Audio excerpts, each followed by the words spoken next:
Ассалаумағалейкум, қымбатты туғандар, ардақты ағайындар. Бүгін елімізде үлкен мереке, ұстаздар қауымының төл мерекесі. Дәл қазір біз Ташкент облысы Жоғары Шыршық ауданы Жамбыл ауылында орналасқан нөмір 22 санды жалпы білім беру мектебіндеміз. Күн сәулесі өмірге қандай жарық берсе, ұстаздар есімі де шәкірттерге сондай жарық бере алады. Демек, бүгінгі мерекемен барлық ұстаздарды құттықтай тұра, бүгінгі хабарымызды бастаймыз.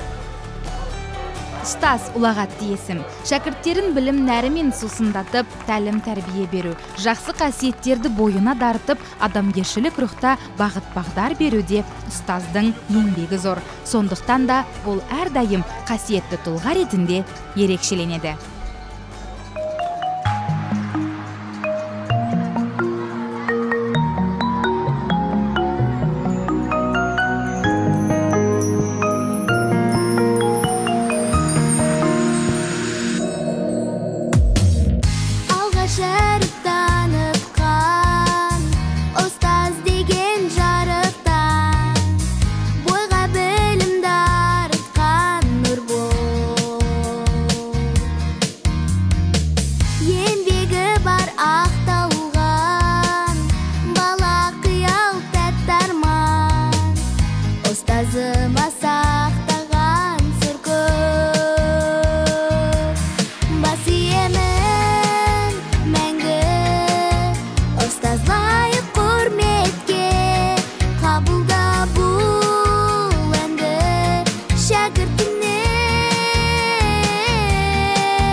Ұстаз лайық құрметке қабылда бұл әнді шәкіртіңнен,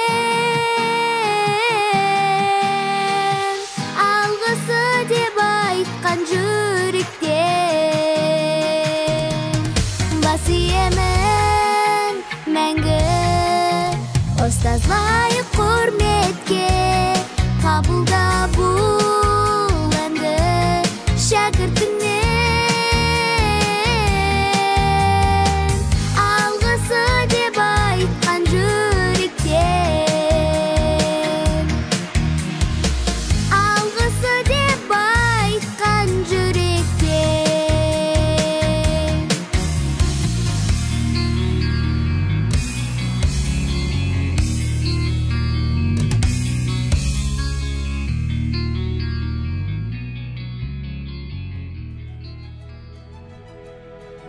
Құрметті ұстаздар қауымы, баршаңызды бүгінгі төл мерекеміз ұстаздар күнімен құттықтаймын.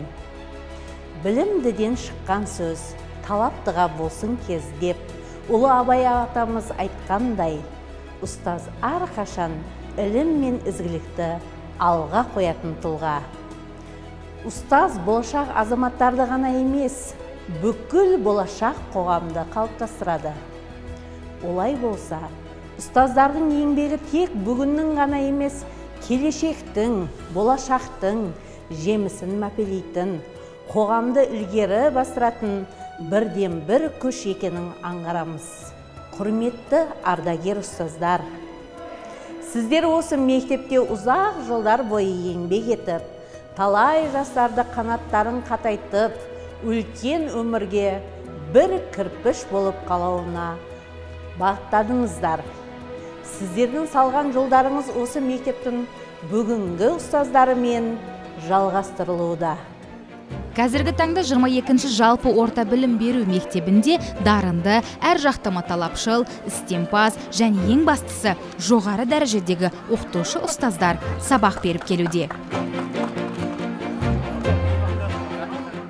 Елімізде қуанышты күн, мектебімізде қуанышты күн. Неге десеңіздер, 1 октябрь ұстаздар күні. Осы сәттен пайдаланумен жалпы ұстаздар күнімен еліміздегі және де мектебіміздегі жалпы ұстаздарды мерекелермен шын жүректен құттықтаймын. Білім берген, сенім берген, ой берген ұстаздарымыз әрқашан білім беруден шаршамасын. Мерекелері құтты болсын. Мен барлық ұстаздарды бүгінгі ең қуанышты күн ұстаздардың төл мерекесімен құттықтаймын. Ұстаздарға шығармашылық табыс, өмірлері ұзақ болып, үйлерінде барлық уақыт қуаныш, тыныштық болуын қалаймын. Мектеп табалдырығына аттаған күннен бастап бітіріп шыққанға дейінгі кезең адам өмірінде басты рөл ойнайды. Себебі ұстаздардың берген білімдеріні таңдаған алдағы кәсібіңде, өміріңде қолдау керек. Демек, әрбір кәсіп иесінің өмірінде ұстаздардың атқарар рөл ерекше. Ұстаздық еткен жалықпас, үйретуден балаға, ақырын жүріп анықпас, еңбегін кетпес далаға дейді. Әрине ұстаздық жолды таңдағанымның себебі әрине жақсы ұрпаққа білім беру, ақылды шәкірттер дайындау. Мен осы 30 жыл еңбегімнің ішінде мен әрине шүкіршілік етемін, көп жетістіктерге жеттім. Мен мақтанып айта аламын. Абдуллаева Ұлбосын деген менің оқушым болды. Сол аудан аралық олимпиадада 3 рет бірінші орын алды. Кейін облыста, соңында республикада 2-ші орын алып, грант нәтижесінде оқуға кірді. Менің жетістігім осы деп айта аламын. Және екінші шәкіртім Ергешбаева Балнұра, бұл да аудандық олимпиада және облыстық олимпиадаларда жоғары нәтижелерге жетістіп, республикаға шығып, грант нәтижесінде оқуға кірді. Әрине мені осындай Өзбекстанның тамаша мемлекетті жасап жатқаныма, менің еңбегімді мемлекетім халық тәлім алғышысын берді. Әрине жетістіктеріме қуанамын, шүкіршілік етемін. Енді осыдан пайдаланып, осы Өзбекстан Республикасында жасап жатқан барлық ұстаздарды мен шын жүректен құттықтаймын. Әрине бұл ұлы есімге лайықты болуын қалаймын. Ұстаз болу сый етілген өміріне. Қиын бірақ оны алып жүруде. Өмір жолын ұстаздыққа арнаған талай мықты ұстаздар бар елімізде.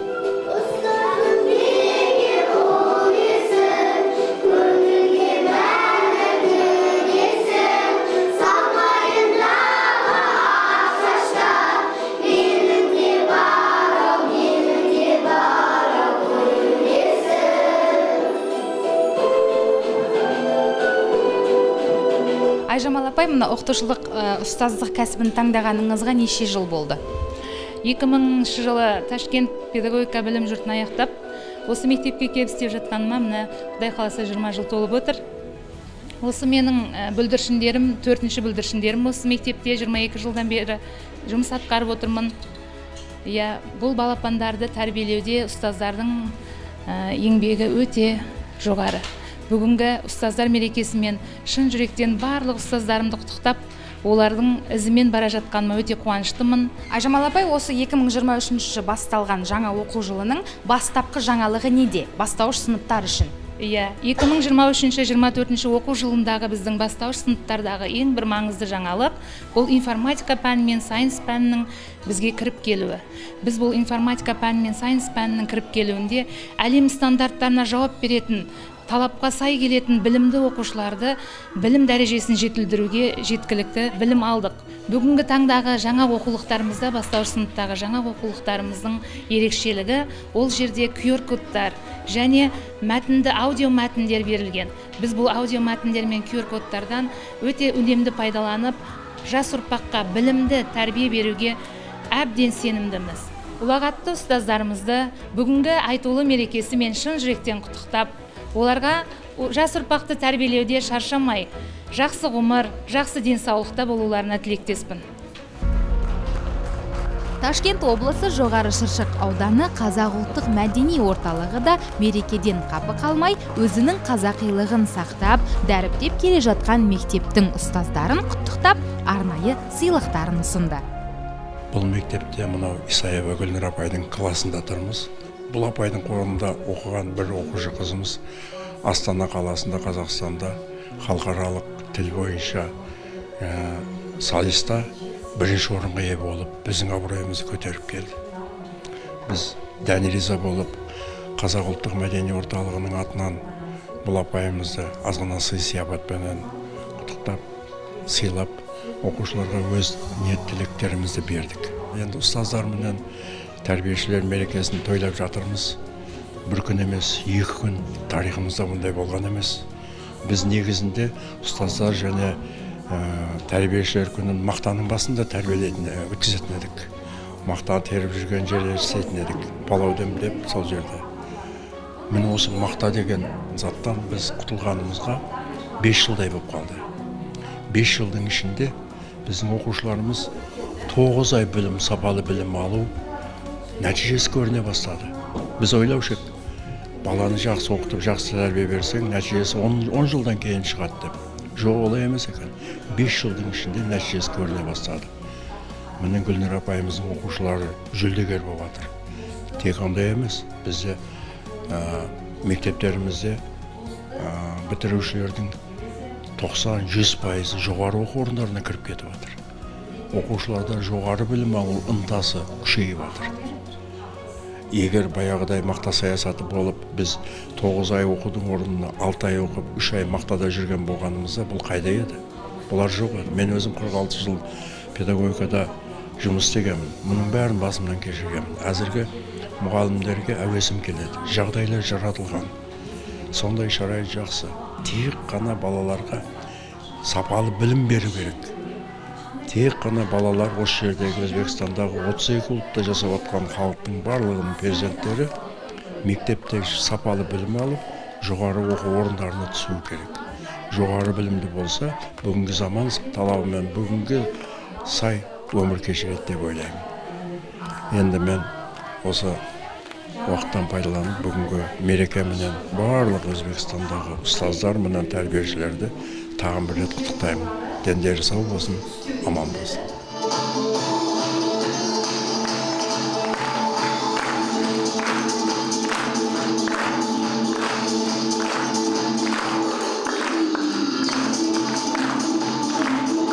Бүгін еліміздің әрбір өңірінде мерекелік шаралар өткізіліп жатқаны белгілі. Дегенмен ұстаздарға қанша көп сый құрмет көрсетсек, сонша аз. Көтеріңкі көңіл күйде болып жатқан мерейлі мереке оқушылардың ұстаздарына деген арнайы көріністері құттықтаулары мен жалғасын тапты. Мерейлі мерекеде Жамбыл ауылының жалынды жастары ұстаздарын өздерінің ерекше көріністерімен тәнті етіп, оларға ерекше көңіл күй сыйлады.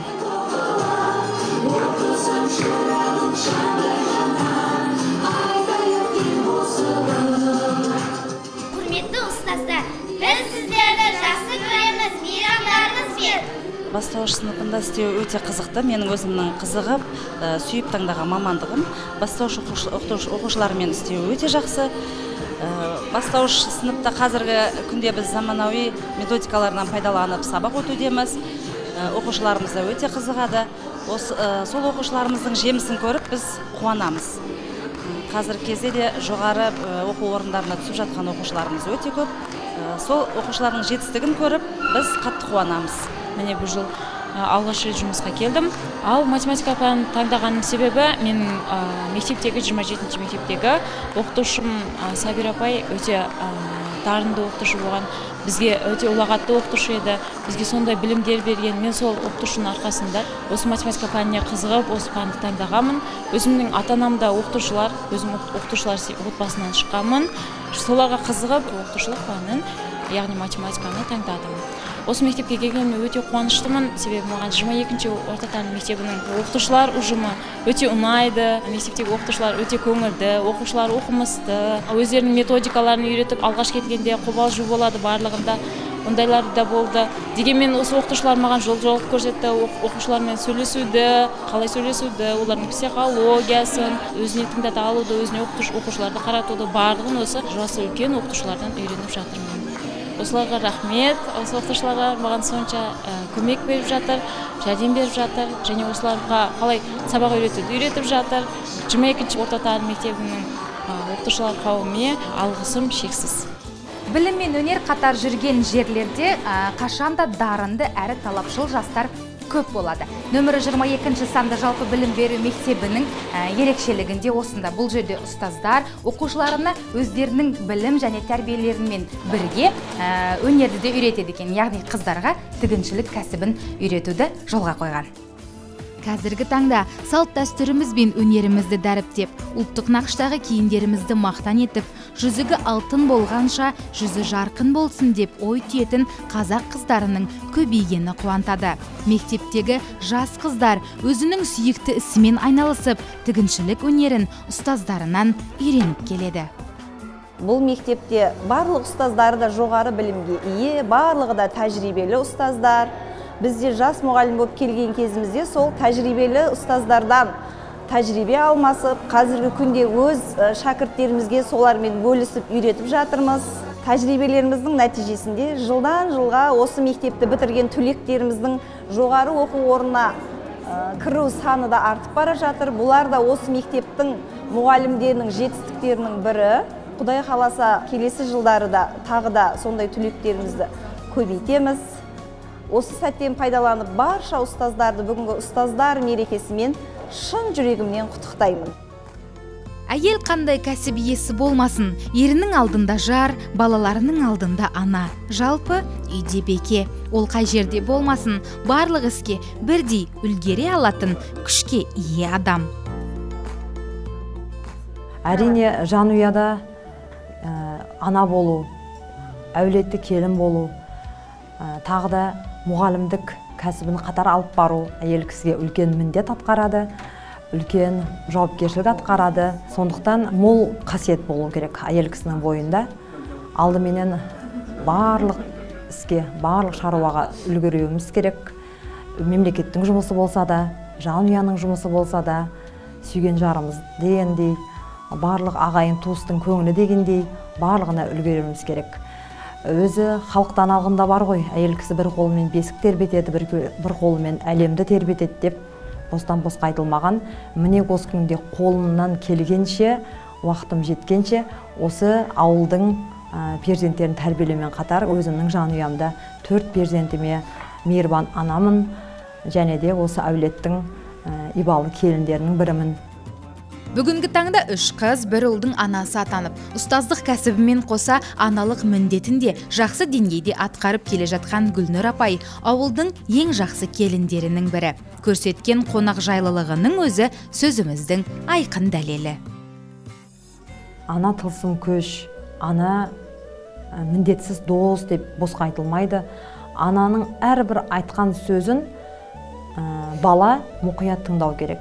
Өзімнің анам айтушы еді, ақыл кеңес берген кезде, сөйлеген кезде біз жас кезімізде тыңдамасақ, қызым бір емес біреуін тыңдап бара бер, сенің нағашы әжең рахметтік айтып өте алмаған, біз жетімдіктің зардабын тапқанбыз, осындай ақыл кеңес беретін аналарымыз болмаған біздің деп еске алады өзінің анасын. Яғни әрбір айтқан сөз жетім болып қалып кетпестен, сол сөздерді қыздарымыз да алтын сырға етіп тағып алу керек. Бәрібір ол өмірде қажет, керек болып қалады. Былай, жалпылама, қорытындылап айтқанда осының бәрін ұстаз, ана, келін, жар, үйдің бекесі ретінде әйел адам 5 сөзбен келтіріп беріп, қандай болу керек?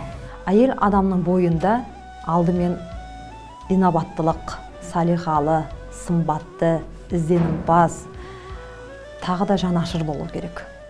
Жанашыр әулетке де, перзентке де, қоғамға да жанашыр болу керек. Сонда ғана барлығы өз орында болады деп ойлаймын. Құрметті ұстаздар қауымы, бүгінгі мерекелеріңізбен тағы да бір рет сіздерді құттықтаймыз. Дана көңілдеріңіз әр оқушының жан дүниесін нұрландырып, шапағат нұрын төгуде. Мерейлі мерекеде дендеріңізге саулық, отбасыларыңызға амандық, істеріңізге сәттілік тілейміз. Ұстаз шәкірттік жолындағы адал еңбектеріңіз әрқашан асқақтай берсін дей тұра, бүгінгі хабарымызды аяқтаймыз. Аман сау болыңыздар.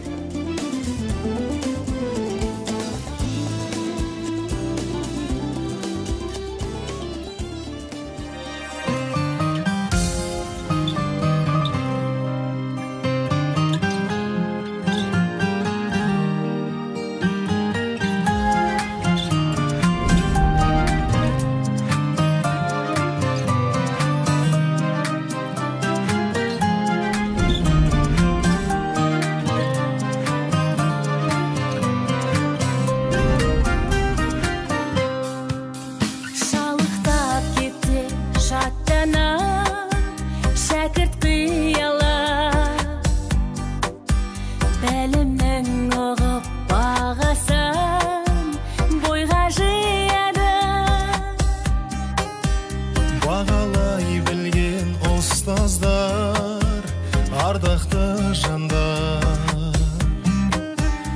оралмай кеткен сағынды алтын ұяны. Біріні тартып балаңа, сенгенің үшін, бір сені артып біздерге келгенің үшін.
Seni artık bizlerge kelgening üçün,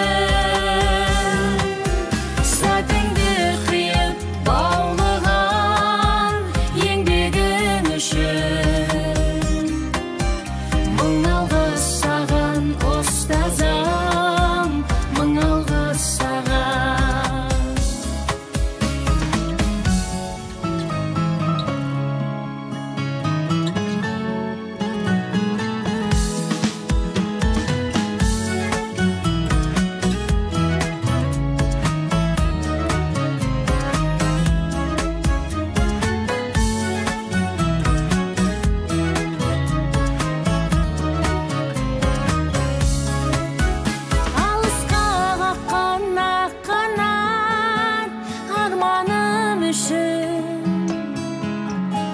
Шәкіртің үшін атырған, таңдарың үшін